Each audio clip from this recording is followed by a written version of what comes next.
Thanks for joining us at XM.com. It's going to be a data-packed week, and one could say that inflation is going to be the main theme. I'm Christina Marujos, and joining me today to look at the week ahead is our lead investment analyst, Rafi Boyadjian. Rafi, let's start with China. The reopening momentum has been losing steam for some time now. Now, could that potentially be reflected in the Q2 GDP report, which is coming out on Monday? And could that potentially pressure policymakers into providing more stimulus? Well, Christina, as you said there in your introduction, we are seeing declining momentum in China's economic recovery.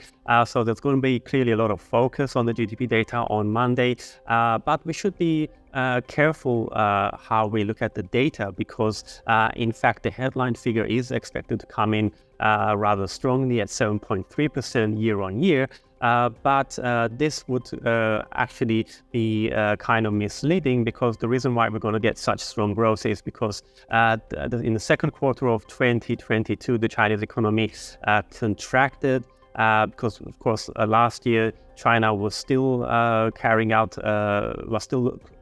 shutting down sectors of the economy or parts of the country. So that's why the year-on-year comparison is going to be flattered because of the lockdowns this time last year. And so we should be really focusing more on the quarter-on-quarter rate. So that's expected to come in at 0.5%, which is somewhat below the average for China, because if we continue to get 0.5% growth, then that would give us an annual figure of around 2%, and that's well below the target for the Chinese government of GDP growth for 2023, which is around 5%. And in addition, we're going to be getting the monthly prints on industrial production and retail sales, and most of these are expected to have slowed again in June. So overall, the data is probably not going to be that encouraging. The question is, though, should we get a softer than expected number? Would that prompt the Japanese government to do more to help the economy? And the answer is probably not. What we've been getting so far is targeted measures, which are mainly supportive rather than providing direct stimulus. So a large-scale stimulus, based on what I've been hearing from officials for a number of months now, it doesn't appear to be on the cards. But the markets might nevertheless shrug off the data because at the moment we still have a bit of a euphoria on the back of that softer than expected US inflation data. And so unless we were to get a bad number, then markets might not make too much of it. But in the image the numbers are bad, then I think we could see risk appetite kind of suffering on the back of that, and we could see currencies such as the Australian dollar come under pressure. I see. Let's cross into the United States now. The dollar has been having a hard time the past few sessions, and the upcoming week holds a few data releases, with the focus being mainly on the retail sales report. Could the data provide the dollar some reprieve this week?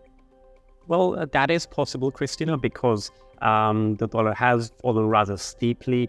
And the data coming up, we've got retail sales as well as some housing numbers. And retail sales are expected to come in at 0.5% month on month. So that's a very healthy number.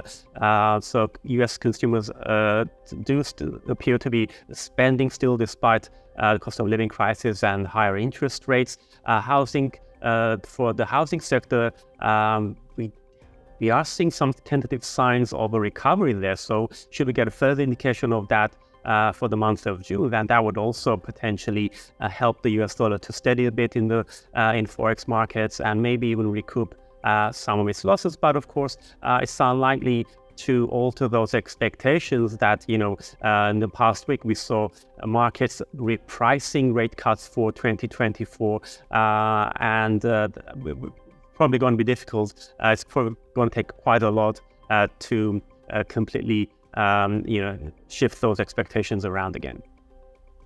Now let's turn to the inflation front. We'll get the latest CPI report out of the United Kingdom on Wednesday. Last month's report poured cold water on expectations that inflation is indeed cooling. Therefore, could we see the same pattern emerging this week as well? Well, that is indeed possible again, but most likely this time around the UK CPI numbers will probably point to a resumption of the decline in UK CPI. Last month they held steady at 8.7%. We could see that number falling to 8.5% or lower, maybe something even closer to 8%.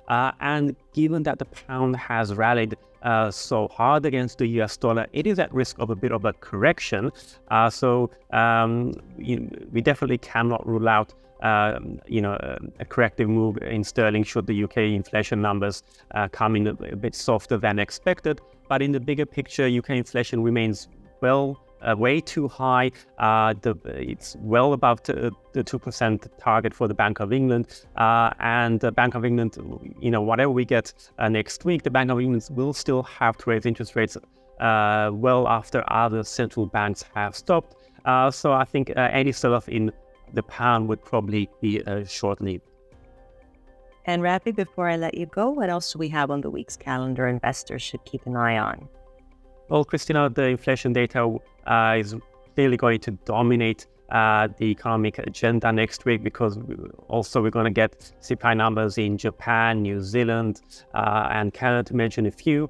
I think the most important one out of these will probably be Japan, because there is growing speculation that the Bank of Japan might tweak its yield curve control policy as early as its July meeting, because although inflation in Japan does appear to have peaked, at least for the time being, it does seem to be hovering uncomfortably above the Bank of Japan's 2% target. And the core measure, so this isn't the core CPI that is targeted by Bank of Japan. The core measures, which strip out all volatile items, they're continuing to rise. They're still rising. And so, and of course, we are seeing higher wage growth as well. So that might be enough for the Bank of Japan to, at the very least, make a bit of a tweak in its policy. So should we get, maybe slightly hotter numbers next week, then we could see the yen extend its incredible gains even further. Rafi, thanks so much. This was The Week Ahead here at xam.com.